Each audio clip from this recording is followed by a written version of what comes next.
كريم محمد وعلى آله وأصحابه أجمعين. أعوذ بالله من الشيطان الرجيم. بسم الله الرحمن الرحيم.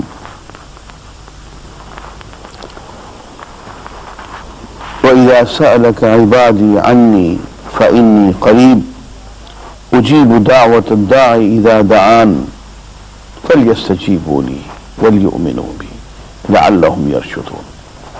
صدق اللہ العظیم. عزیزان گرامی، السلام علیکم. پروگرام آمین، اور اس میں ہم دعا کے بارے میں ابتداءً کچھ تمہیدی طور پہ عرض کریں گے، اور پھر وہ تمام دعائیں جو قرآن مجید میں ارشاد ہیں، مختلف اوقات میں اللہ کے مختلف بزرگ ترین بندوں نے، رسولوں نے، نبیوں نے مختلف احوال اوقات میں اللہ کے حضور عرض کی ہیں. ان تمام دعاؤں کی ہم کوشش کریں گے کہ آپ کے سامنے ان کو پیش کریں، ان کا ترجمہ کریں اور کچھ شرح بھی کریں. اور اسی طرح سے قرآنی دعاؤں کے علاوہ حضور اکرم صلی اللہ علیہ وسلم کی دعائیں جو ہمیں احادیث میں ملتی ہیں، اور اس سے بھی پہلے حضور اکرم صلی اللہ علیہ وسلم کی وہ دعائیں جو اللہ تعالی نے حضور اکرم صلی اللہ علیہ وسلم کو ارشاد فرمائی ہیں کہ اے نبی، تم یوں کہو، قل رب اغفر وارحم وانت خیر الراحمین، قل رب زدنی علما. اے نبی تم یوں کہو، یوں کہو، یوں کہو، یوں دعا مانگو. اور دعا کے الفاظ بھی اللہ تعالیٰ نے خود سمجھا دیے. یہ دعا کے الفاظ کا خود پڑھا دینا بہت بڑی بات ہے، اس لیے کہ ایک ایپلیکیشن کا ڈرافٹ ہوتا ہے جو محکمے کی طرف سے صادر ہوتا ہے کہ اس میں بس تم اپنا نام اور پتہ درج کر دو، اور کس طرح سے طلب کرنا ہے وہ چھپا ہوا ہے، اس میں دستخط کر دو اور انہی الفاظ کو آگے پیش کر دو. وہ دعائیں جن کا ڈرافٹ خود اللہ تعالیٰ نے تیار کیا ہو تو اللہ تعالیٰ کیسے قبول نہیں فرمائیں گے. دیکھیے، ہمارے بابا حضرت آدم علیہ السلام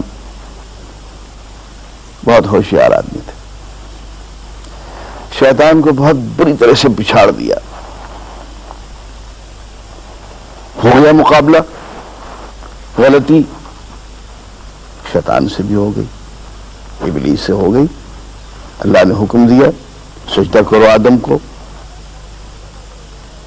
نہیں کیا، غلط کام ہو گیا. ایسے ہی ایک غلط کام حضرت آدم سے بھی ہو گیا. پھر شیطان کے بہکاوے میں آ کے وہ درخت کے قریب چلے گئے. شیطان اپنی غلطی کے جواز پیش کرتا رہا، فلسفے بگاڑتا رہا، اور ہمارے بابا نے ہتھیار ڈال دیے. اور دیکھیے کتنے ہوشیار نکلے، اپنے الفاظ میں معافی بھی نہیں مانگی. فتلقى آدم من ربه کلمات فتاب علیہ. آدم نے اپنے پروردگار سے کچھ کلمات سیکھے تاکہ توبہ کر سکے، اور توبہ کی ان کلمات میں، ان الفاظ میں جو اللہ سے سیکھے کہ آقا ایک گستاخی تو ہم سے ہو گئی، ہم نے گناہ کر لیا، اب معافی مانگتے مانگتے ہم سے کوئی اور غلطی نہ ہو جائے. حفیظ جالندھری نے کہا کہ عجز سے اور بڑھ گئی برہمی مزاج دوست، اب وہ کرے علاج دوست جس کی سمجھ میں آ سکے. وہ گرہ کے کتنے پکے تھے کہ معافی مانگنے کے لیے بھی اللہ سے الفاظ سیکھے. ربنا ظلمنا انفسنا وَإِن لَّمْ تَغْفِرْ لَنَا وَتَرْحَمْنَا لَنَكُونَنَّ مِنَ الْخَاسِرِينَ۔ اے ہمارے پاک پروردگار، ہم نے اپنی جانوں پہ ظلم کر لیا، اور اگر آپ ہمیں معاف نہیں فرمائیں گے، ہمارے حال پہ رحم نہیں فرمائیں گے تو ہم برباد ہو جائیں گے۔ اب یہ الفاظ تھے، لیکن یہ الفاظ اللہ سے سیکھے۔ یہاں سے یہ معلوم ہوا کہ دعا مانگتے ہوئے اس بات کا لحاظ رکھنا چاہیے کہ وہ دعا ہو جس کی اپروول پہلے سے اللہ تعالیٰ کے ہاں سے مل چکی ہو، الفاظ وہ ہوں تو ظاہر قرآن مجید میں ہوں گے، یا وہ الفاظ ہوں جو حضور اکرم صلی اللہ علیہ وسلم کی دہن مبارک سے نکلے ہوں، اس لیے کہ گفتائے اللہ بود، گرچہ از حلقوں میں عبداللہ بود، کہ حضور اکرم صلی اللہ علیہ وسلم نے بھی جو دعا مانگی ہے، جو الفاظ منہ سے نکالے، وہ بھی اللہ کی اجازت سے، اللہ کی اپروول سے نکالے۔ کہ ما ينطق عن الهوى ان هو الا وحی یوحى، وہ کبھی اپنی مرضی سے بات نہیں کرتے، وہ جو بھی بات کرتے ہیں وہ ایک وحی مسلسل ہوتی ہے جو ان کے دل پہ اتر رہی ہوتی ہے، الفاظ کا قالب ڈھال کے دہن مبارک سے نکل رہی ہوتی ہے۔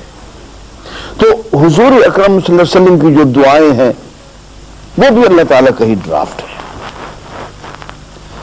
اس لیے عزیزان گرامی کچھ ترتیب یوں ہوگی کہ ہم پہلے تو دعا کے بارے میں کچھ میں تمہیداً عرض کروں گا کہ دعا کی حقیقت کیا ہے، اس کی ضرورت کیا ہے، اس کے آداب کیا ہیں، اس کی قبولیت کی شرائط کیا ہے، کن لوگوں کی دعائیں قبول ہوتی ہیں، کن اوقات میں قبول ہوتی ہیں، کن جگہوں میں قبول ہوتی ہیں۔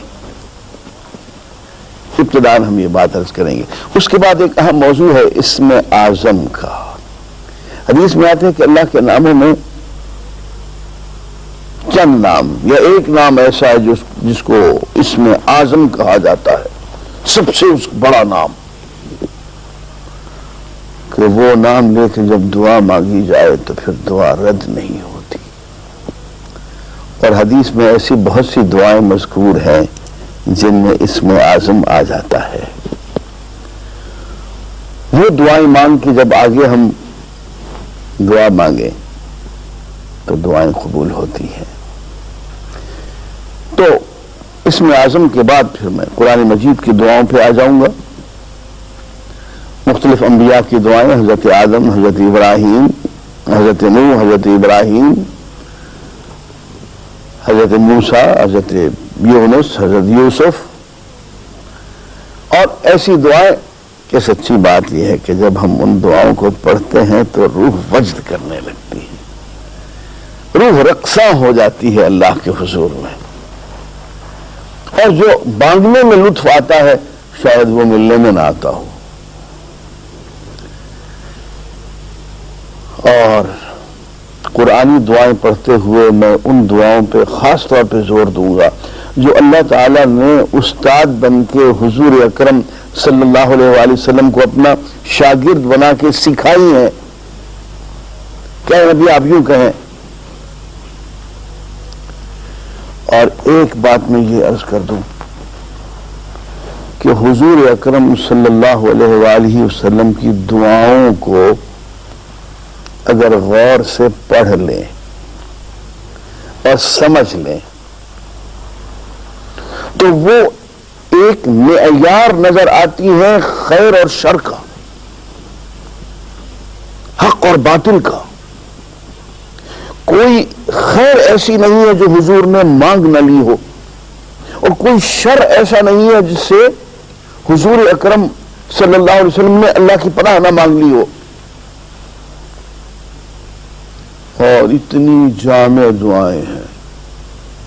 حضور اکرم صلی اللہ علیہ وسلم نے وضو کرتے ہوئے دعا کی، کسی صحابی نے کہا کہ یا رسول اللہ آپ تو یوں کہہ رہے تھے، آپ نے یوں دعا مانگی، آپ میں تو کوئی خیر کی بات باقی رہ گئی ہے، ہمیں تو سب کچھ ہی مانگ لیا۔ یہ عالم ہے حضور کی دعاؤں کا۔ ہم انشاءاللہ اس موضوع پہ گفتگو جاری رکھیں گے۔ وآخر دعوانا الحمدللہ رب العالمین۔